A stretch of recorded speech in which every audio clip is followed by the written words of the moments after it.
সুপ্রিয় দর্শক, আসসালামু আলাইকুম। Welcome back my channel. আশা করি আলহামদুলিল্লাহ আল্লাহর রহমতে সবাই ভালো আছেন। আপনাদের দোয়া এবং আল্লাহর রহমতে আমিও ভালো আছি। দর্শক, আজকে আমি আপনাদের জন্য নিয়ে হাজির হয়েছি আলু দিয়ে তৈরি মজাদার এক স্ন্যাক্স রেসিপি। সবাইকে আমার এই নতুন এপিসোডটি দেখার আমন্ত্রণ। দর্শক, আজকে আমি এমন এক রেসিপি তৈরি করব যেটা হেলদি এবং টেস্টি। এটি বাচ্চা বড় সবাই অনায়াসেই পছন্দ করবে, আর ছোটদের তৈরি করে দিলে তারা একবার খেলে বারবার খেতে চাইবে। তো চলুন দেখে নিই সহজ রেসিপিটি আমরা কিভাবে তৈরি করব। তো রেসিপিটি তৈরি করার জন্য আমি এখানে মিডিয়াম সাইজের 3টি আলু সিদ্ধ করে নিয়েছি। তো আলুগুলো যে সিদ্ধ করতে হবে, একদম ওভারকুক করা যাবে না। আর সেই আলুগুলোকে গরম থাকতেই আমি ম্যাশ করে নিচ্ছি। তো দর্শক, আমার আলুগুলো ম্যাশ করা হয়ে গেছে। তো দর্শক, এর সাথে আরও কিছু উপকরণ অ্যাড করে দিচ্ছি। প্রথমেই আমি দিয়ে দিচ্ছি এখানে কিছু ধনেপাতা কুচি, আর দিয়ে দিচ্ছি কিছু মোজারেলা চিজ গ্রেট করে। মোজারেলা চিজটা অবশ্যই দেওয়ার চেষ্টা করবেন, এটা হেলদি এবং টেস্টি।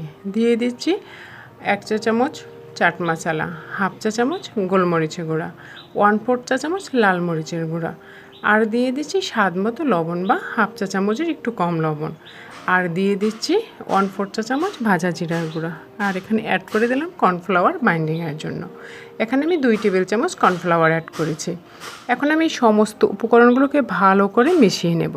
তো দর্শক, আমার মেশানো হয়ে গেছে। সমস্ত উপকরণগুলো যখন দেখব সব একসাথে মিশে গেছে, তখন বুঝতে পারবো আমাদের উপকরণগুলো মেশানো হয়ে গেছে। আর আপনাদের 2 চামচ কর্নফ্লাওয়ার না হলে সেক্ষেত্রে কিন্তু কর্নফ্লাওয়ার বাড়িয়ে কমিয়ে নিতে পারেন।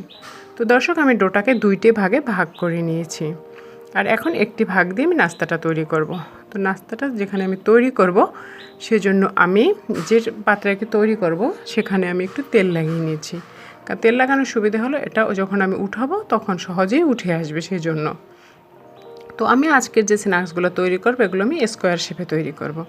আপনারা কিন্তু হাত দিয়েও যে কোনো ডিজাইন বা যে কোনো শেপে তৈরি করে নিতে পারেন, বা গোল গোলও তৈরি করে নিতে পারবেন। তো আমি ডোটাকে বেলে নিয়েছি এরকম পুরুত্ব রেখে। এখন আমি কেটে নেব। আমি একটি স্কেলের সাহায্যে কেটে নিচ্ছি। আপনারা চাইলে চাকু দিয়েও কিন্তু কেটে নিতে পারেন, বা কোনো কাটার দিয়ে। তো এটা চারপাশের এবড়ো থাবড়ো অংশগুলো কেটে নিলাম, আর এখন আমার পছন্দসই সাইজ মতো আমি কেটে নিচ্ছি। যে স্কেল দিয়ে কেটেছি সেই স্কেলের সাহায্যে আমি স্ন্যাক্সগুলোকে উঠিয়ে নেব, এতে স্ন্যাক্সগুলো উঠাতে সুবিধা হবে। তো একইভাবে আমি সমস্ত নাস্তাগুলো উঠিয়ে নেব। আর যে পাত্রে আমরা নাস্তাগুলো উঠিয়ে রাখবো সেখানে একটু ময়দা বা আটা ছিটিয়ে নেব, নয়তো উঠানোর সময় লেগে যাবে।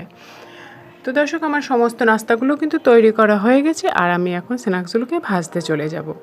তো ভাজার জন্য আমি আগে একটি প্যানে তেল গরম দিয়ে রেখেছি, আর তেলটা কিন্তু অতিরিক্ত গরম করে নেওয়া যাবে না।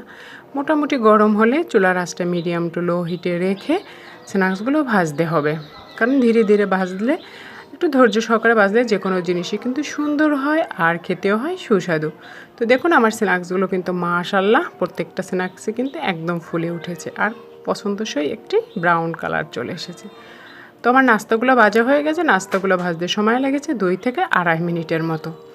তো দেখুন কত সুন্দর হয়েছে। আর একইভাবে আমি বাকি স্ন্যাক্সগুলোও ভেজে নেব। তো দর্শক, আমার স্ন্যাক্সগুলো ভাজা কমপ্লিট। দেখুন মাশাআল্লাহ, স্ন্যাক্সগুলো যেরকম হয়েছে কালারফুল, আর তেমনি কিন্তু প্রত্যেকটা স্ন্যাক্সই ফুলেছে। এরকম গরম গরম স্ন্যাক্স কিন্তু টমেটো সস কিংবা মেয়োনিজের সাথে দারুণ যায়, আর চায়ের আড্ডাটা জাস্ট জমে যাবে। কত সহজ একটা স্ন্যাক্স, আর বাচ্চারাও কিন্তু অনায়াসেই খেয়ে নেবে। চাইলে আপনারা বাচ্চাদের টিফিন কিংবা অতিথি আপ্যায়নে তৈরি করতে পারেন এই স্ন্যাক্সটি, কারণ ঘরে থাকা কিছু উপকরণ দিয়েই কিন্তু তৈরি হয়ে যায়। তো আশা করি আজকের রেসিপিটি আপনাদের কাছে ভালোও লেগেছে।